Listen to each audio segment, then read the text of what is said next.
انہوں نے کہا کہ کانفرنس کا جو ٹاپک رکھا گیا ہے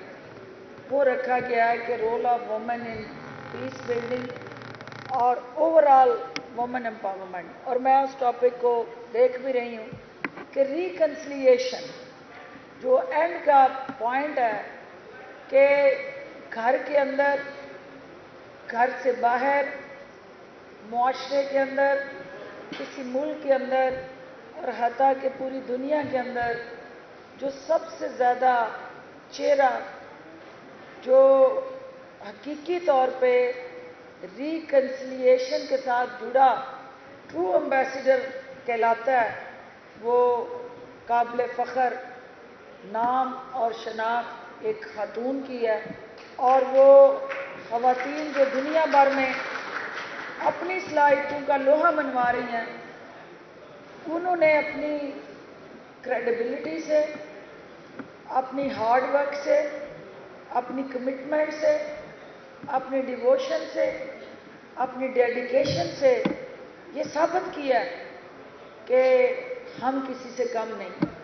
اور جینڈر ایکوالٹی جو ہے وہ کسی بھی معاشرے کی سوچ کو بدلنے کی پہلی اینٹ ہے، بیس ہے وہ، کہ آپ جب تک جینڈر ایکوالٹی کو ایک مائنڈ سیٹ کے طور میں اس معاشرے کی جڑ اس سوچ کی آبیاری کے لیے فکس نہیں کر سکتے، پلانٹ نہیں کرتے، وہاں جینڈر ڈسکریمنیشن کا جو ایک مائنڈ سیٹ ہے آپ اس سے نہیں لڑ سکتے۔ تو میں آپ کو مبارکباد دیتی ہوں کہ آج آپ نے جہاں قوموں کو اکٹھا کرنے، سوچوں کو یکجا کرنے اور معاشرے کی بکھری ہوئی سوچ کو ایک نقطے پہ مرکوز کرنے کے لیے میری ان سب قوم کی قابل فخر بہنوں اور بیٹیوں کو یہاں بلایا ہے، تو یہ ایک ایسا عمل ہے جس کی نہ صرف اس وقت ضرورت ہے بلکہ یہ ہمارے لیے ایک انسپائریشن بھی ہے، اور حکومت میں ہوتے ہوئے یہ سپورٹ بھی ہے کہ ہماری پالیسیز جو ہیں اس کے اندر خواتین کا کس طرح سے عملی کردار ہے۔ میرے سے پہلے جو میری بہن سعدیہ بھی اور معزز جتنی یہاں قابل احترام پارٹیسپینٹس بیٹھی ہیں، انہیں یقیناً خواتین کے رائٹس سے بات کی ہوگی، ان تمام ایشوز کو ہائی لائٹ کیا ہوگا جو روزمرہ کے ان کی زندگی کے اندر آنے والے واقعات سے جڑے ہیں، اور جو ان کی ایکسپیکٹیشنز ہیں اور جو وہ حکومت وقت سے چاہتی ہیں کہ ہم ان کے لیے ایک ایسا انلائٹنڈ، ماڈریٹ، پروگریسو پاکستان جو ہے اس کی بنیاد رکھ کے آگے چلیں۔ تو میں حکومت پنجاب کے بہاف پہ اور وزیر اعظم عمران خان کی ایک ادنا کارکن کی حیثیت سے آپ کو یہ کہنا چاہتی ہوں کہ پی ٹی آئی کا ویژن کیا ہے، پی ٹی آئی کا مینیفیسٹو کیا ہے، پی ٹی آئی کا روڈ میپ کیا ہے، پی ٹی آئی کیا اس ملک میں اقتدار کے لیے جدوجہد کرتی رہی، اور کیا حکومت میں آنا ہمارا مقصد تھا؟ نہیں، ہم نے اس معاشرے کے اندر جو استحصال ہے، جو ڈسکریمنیشن ہے، وہ جینڈر ہو، وہ ریلیجیس ہو، وہ اوور آل آپ کی ایکوالٹی کے ساتھ جڑے جتنے بھی چیلنجز ہیں ان کو ہم نے ایڈریس کرنا، اور خواتین کو اسپیشلی جو ایک فاطمہ جناح کا رول تھا تعمیر اس وقت قیام پاکستان میں، جو پاکستان بنانے والی خواتین تھیں، ان کو اگر آپ دیکھیں تو وہاں جہاں قائد اعظم ہم قدم اور ہر جگہ اپنی پاکستان کی نیشنل کاز کے لیے کھڑے نظر آتے ہیں، ان کے دائیں بائیں اگر کوئی نظر آتا ہے تو ان کی بہن ہے، اور ہم قدم ہو کے اپنے بھائی کے فاطمہ جناح جس طرح سے ہمارے اس خواب کو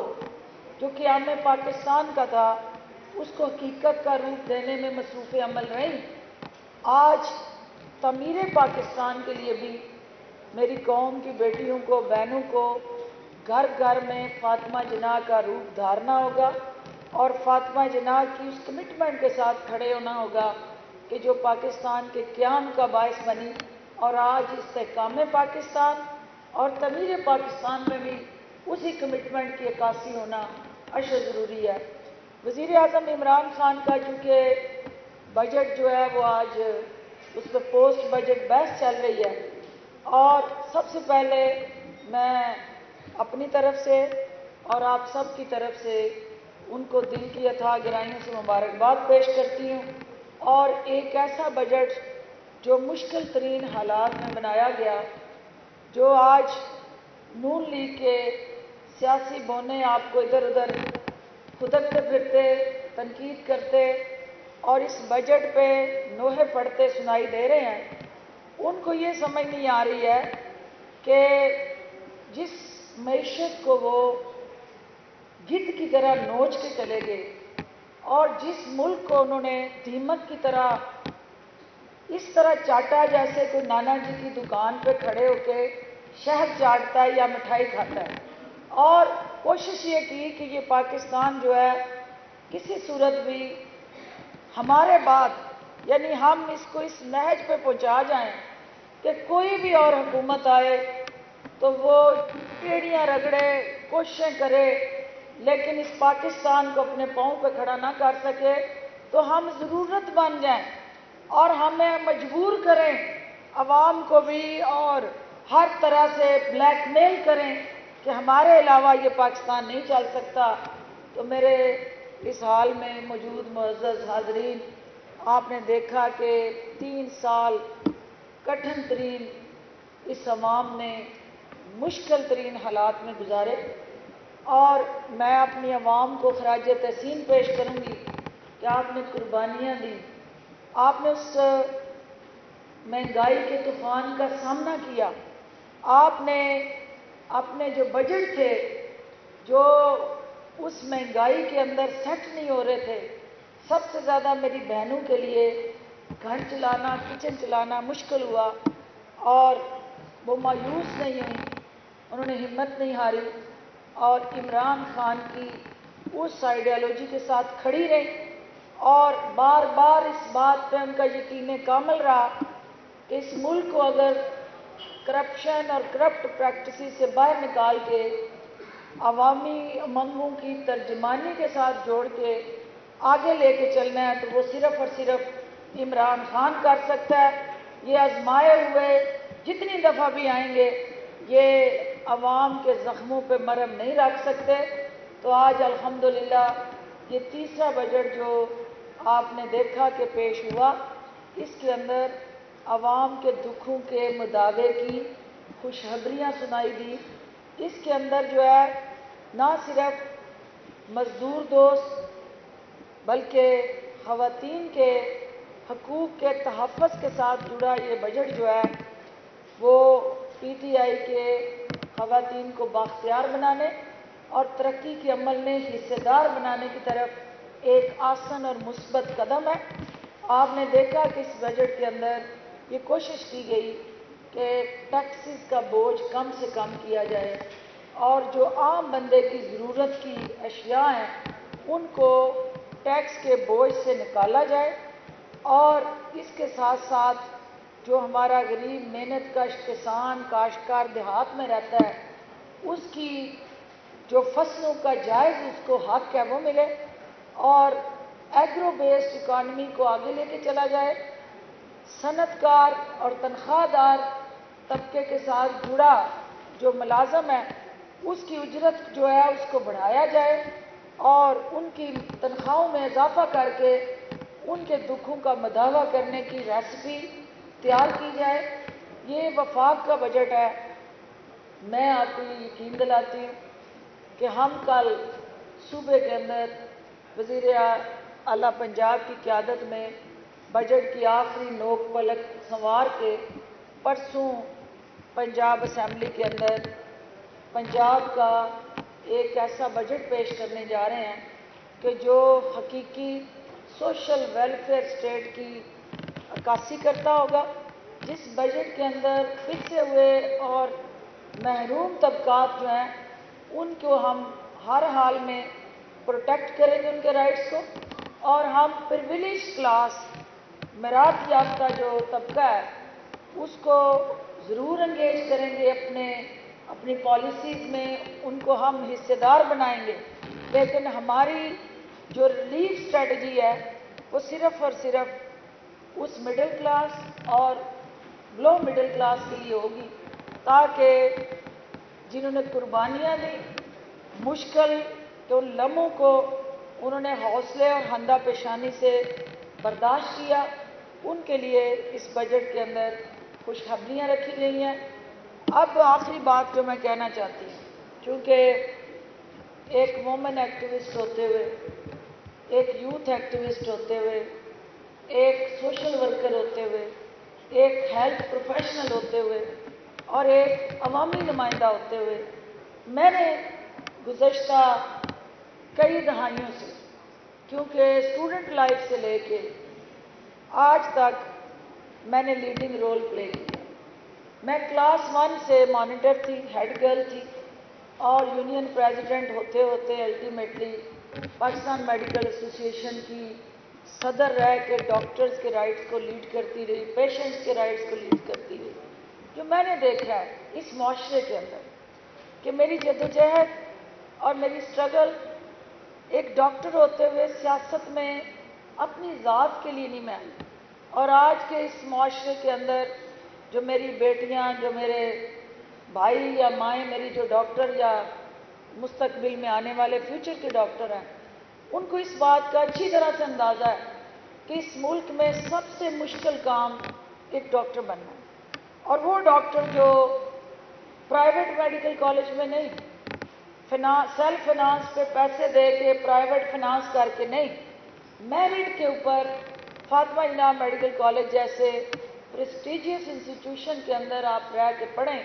اور سب سے مشکل کام ہے وہ ڈاکٹر بننا،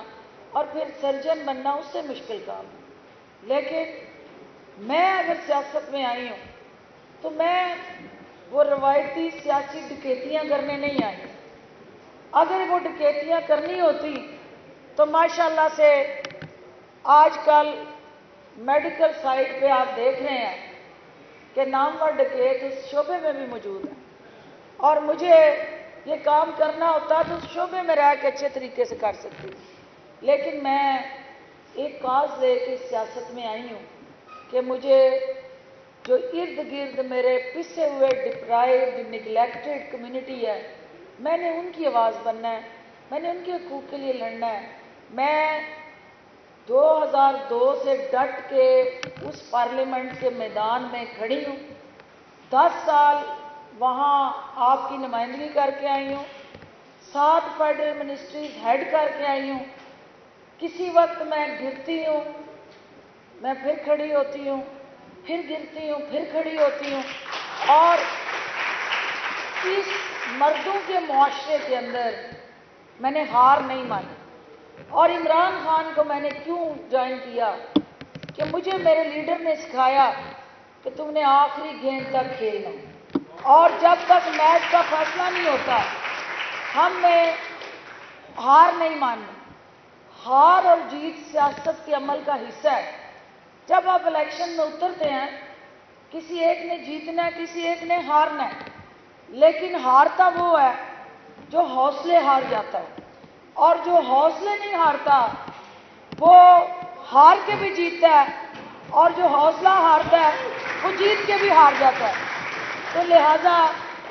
میں جو واقعات بھی ہوتے ہیں میرے دائیں بائیں، جہاں پہ بہت ساری ایک ہماری سوڈو قسم کی ایک اسپیشیز ہیں، وہ اسپیشیز جن کا عوام کے مسائل سے کوئی لینا دینا نہیں ہے، اور وہ بابو، وہ سو کالڈ ٹویٹر پہ بیٹھ کے قوم کی تقدیر کا فیصلے لکھنے والے، ان کو میں اوپنلی چیلنج کرتی ہوں کہ الیکشن والے دن شدید گرمی، پسینے، دھوپ اور لائنوں میں لگ کے جب ووٹ ڈالنے کی باری آتی ہے تو یہ سارے بابو اپنی فیملیز لے کے ہالیڈیز پہ ادھر ادھر